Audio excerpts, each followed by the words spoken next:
안녕하십니까. 펀처치 정릉 베델교회 박태남 목사입니다. 제 인생에 항상 함께하는 두 마리의 토끼 친구를 여러분께 소개합니다. 신앙이라는 이름의 토끼, 그리고 출세라는 이름의 토끼.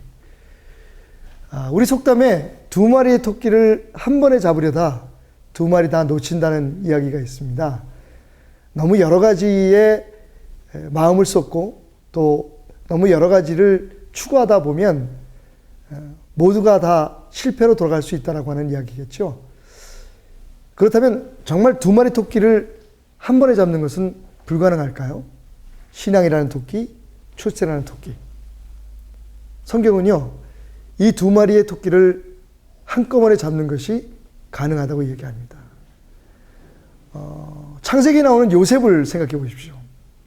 그는 17살의 젊은 나이에 노예로 팔려간 나라, 즉 애굽에서 13년 만에 엄청난 성공을 이룹니다. 그 나라의 왕 다음으로 권력을 가진 총리 대신이 되죠. 그렇다면 그가 하나님을 믿지 않은 그 이방 땅에서 출세하기 위해서 신앙을 버렸나요? 그렇지 않습니다. 오히려 그는 신앙으로 인해서 하나님의 도우심으로 출세했다고 말하고 있죠. 또 다니엘서를 보면 다니엘이라고 하는 사람이 나옵니다.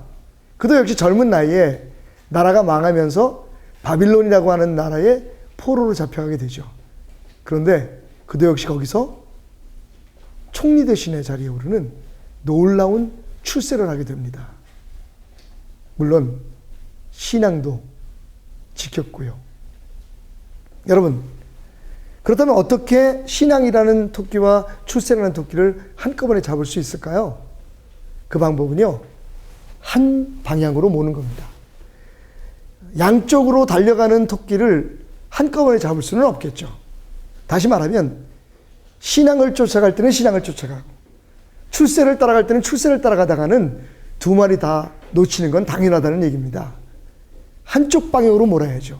물론 우리에게 주어진 사명은 신앙이라는 방향으로 출세를 몰아가라는 겁니다.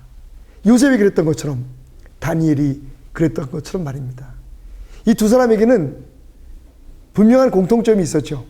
하나는 어떤 경우에나 어떤 상황에서나 하나님을 철저하게 신뢰했다는 겁니다.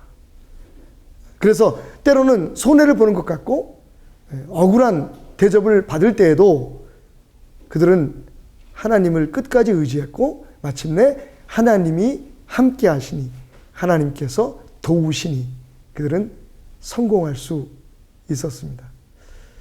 두 번째 공통점은 두 사람 다 놀랍게도 그 어렵고 고통스러운 상황 속에서 성결을 지켰다는 겁니다.